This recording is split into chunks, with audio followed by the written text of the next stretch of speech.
Hi, everybody. I surely have hope that you're doing well, that God's grace is very active in your lives. It is my desire to engage you, the church, in a very essential need.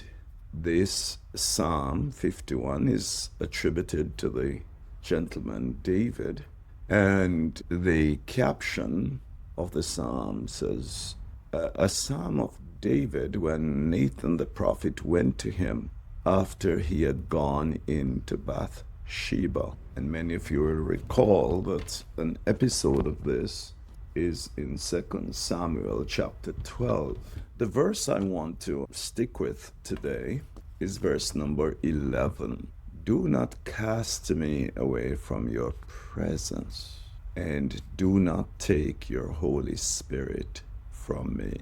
Now, believers, for a moment we ought to stop and glance a little bit at what prompted David to make statements like this, and how does that really impact us today? You see, something strange happened in the life of David, Bathsheba, and Uriah, and it all began in chapter number 11 of 2 Samuel. And the Bible said that it was a unique time because it was, sometimes we associate the Spirit with harvest, for the kings would go pillage and attack each other in those times. And David's army, he was the king of Israel, king of Judah, at his headquarters in Jerusalem. And while his army was out fighting, David was walking on the roof of his home, I think in southern Jerusalem somewhere. And from the roof he saw a woman bathing. The woman was very beautiful to behold. So we would consider that lust ensued because David sent, and ultimately after inquiry, he brought her to the palace. And through intimacy, she became pregnant with a child. However, the woman wasn't single. She was married to a gentleman known as Uriah. And David then orchestrated through his general Joab the death of Uriah, or rather, before he orchestrated that, he actually required that Uriah be sent home to be with his wife. And this is a form of cover-up that David had attempted to get done. However, when Uriah came, he refused from going home, and his excuse was found in 11:11 of 2 Samuel. 2 Samuel 11 and verse 11. The ark and Israel and Judah. Now I want you to bear in mind what he said, the ark, which is, hallelujah, a symbolism of the divine presence. He said, the ark and Israel and Judah are dwelling in tents, and my lord Joab and the servants of my lord are encamped in the open fields. Shall I then go to my house to eat, drink, and to lie with my wife? As you live and as your soul lives, I will not do this thing. It tells us somewhat about a real soldier, and he cares a lot, put himself first, but he looks at the state of the army and the cause for which he's fighting. Now, David then attempted to get him drunk, and that never worked. He still wouldn't go to his house. So David went further, and he orchestrated a letter to Joab to have Uriah, when he returned to battle, placed at the front, at the place where he would likely be killed. And that ultimately happened. And this was an heinous act against one of his soldiers, and not just his soldiers, but also in the presence of Almighty God. And then, subsequent to the death of her husband, Uriah died. Bathsheba, the wife, was then taken to David, and she became David's wife in chapters 11 of 2 Samuel, and the final verse in that chapter, verse 27. But the thing that David had done displeased the Lord. Now, sometimes we gotta ask ourselves, who is this that we're talking about? We're talking about the guy that was anointed by the Spirit of God. You're talking about one that God referred to as a man after my own heart. We're talking about the King of Israel, the one who leads the children of God, in one that is very useful for Almighty God. So what the Lord did in chapter 12 of 2 Samuel is to send the prophet Nathan to David. And he came to David with a parable that is useful for me to read. He said there were two men in one city, one rich, the other poor. The rich man had exceeding many flocks and herds, but the poor man had nothing except one little ewe lamb, which he had bought and nourished. And it grew up together with him and with his children. It ate his own food and drank from his own cup, lay in his bosom. It was like a daughter to him. A traveler came to the rich man, who refused to take from his own flock, from his own herd, to prepare one for the wayfaring man who had come to him. But he took the poor man's lamb and prepared it for the man who had come to him. So David's anger was greatly aroused against the man, and he said to Nathan, "As the Lord lives, the man who has done this shall surely die, and he shall restore fourfold the lamb, because he did this thing and because he had no pity." Wanted to see this, people of God. Bunch of things by the king, the sovereign shepherd of Israel, David. And he said the reason for this harsh sentence is because he did this evil thing.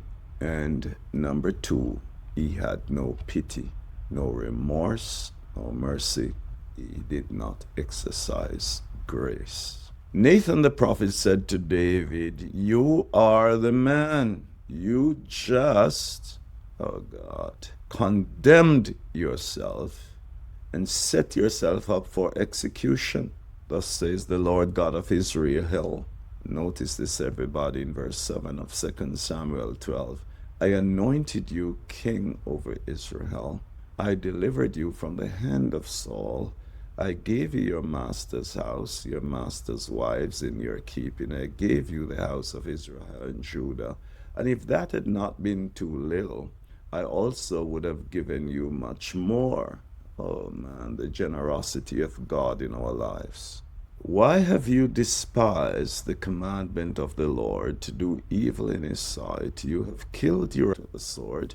You have taken his wife to be your wife. You have killed him with the sword of the people of Ammon. Now, therefore," this is important, people of God, God then read out the charges against David, and he also itemized the reality that David was guilty. So now comes God's imposition of punishment. "Now, therefore, the sword shall never depart from your house, because you, David, have despised me and have taken the wife of Uriah the Hittite to be your wife." I want you to look, people of God, as to the response of David. David said to Nathan, "I have sinned against the Lord." Nathan said to David, "The Lord has also put away your sin. You shall not die." Now, when you look at this for a second, believers, David's response was far different from when Saul was found guilty by God. Saul just wanted Samuel to appear with him and make him look good and presentable to the people. In David's act of violence, there's an element of contrition. And the Bible says, sorrow for sins works repentance. Now, in verse 13 of 2 Samuel, "I have sinned against the Lord." Now, that is very important for every person in the reach of my voice. There has to be a day in your life, and sometimes more than one days, when you will come to your senses and admit, "I have sinned against the Lord." Now, it's one of the very tough things for many people to admit. We like to appear good with sorrow. I have violated. I have missed the mark. I have become wicked. I have transgressed. And we're going to see those words in a little while in Psalm 51. Listen, Nathan the prophet was not through with him. And remember what David said, the man who has done this shall surely die. Now, Nathan said, the Lord has put away your sin. You shall not die. Thank you, Jesus. See, brothers and sisters, one of the most powerful things about scriptures, it's redemptive scriptures. The scriptures are aligned with salvation. And over time, God will give us the very bad side of a circumstance in scripture. It does not permit us to behave like David and then to say, well, David didn't know. That's not God's aim here, to give us a pass. It is to really bring consciousness of sin. It's really for us to acknowledge where we have fallen short. For all have sinned and fallen short of God's glory. In our times, God cancels our sins through the person of Jesus, our Lord. And that is why Jesus is essential to Scripture, essential to salvation, essential to redemption. There is none other name under heaven given among men whereby we can and will be saved. Amen. It is God's intention to wash us from our sins. Actually, the word declares, if we confess our sins, God is faithful and just to forgive us and to cleanse us from all unrighteousness. But if you say you have no sin or you have not sinned, you make God a liar and the truth is not in you. Oh man. You know, there's a blessing that is pronounced upon the person whose sins have been washed away. So notice this, the Lord has put away your sin. Hallelujah. You know, in a little while I want to talk about the Hebrew word shalak, S-H-A-L-A-K, and it has to do with casting away something, to throw something out. You can confess your sin, but you can't really throw them out because your sin is against God.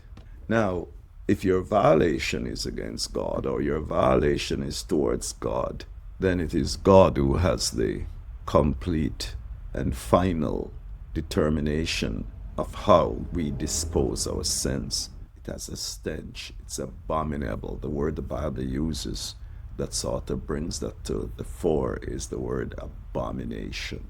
It is unpleasant. It is nasty in God's sight. Can you believe, oh praise God, hallelujah, that we will throw our garbage at God? And one of the more sublime actions of God is this, and Nathan said it, the Lord has put away your sin. My God, God has literally taken our garbage and throw it out on our behalf. This hit me, brothers and sisters. God has put away our sin. You shall not die. And it feels bad to even say this. The garbage we have thrown in God's face, God in His mercy dumps it for us. Jesus has literally become the person who has picked up our garbage and throw it out. Why? See, brothers and sisters, if that isn't done, we will die in our sins. We will suffocate and die in our sins. To preserve our lives, God puts away, throw out our refuse. And then He proclaims, now you will not die. The Bible says every soul that sins dies. The wages of sin is death. But if God puts away or cleanses our sins, washes away our sins, then we shall not die. Oh, hallelujah. Today, Father, we're filled with praise, we're filled with honor, we're filled with this level of humility and thankfulness. You put away the garbage that we throw in your face.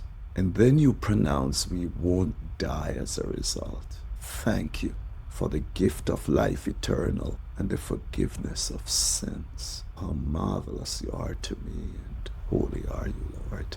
I give honor and praise to you. I bless your precious and holy name. Thank you.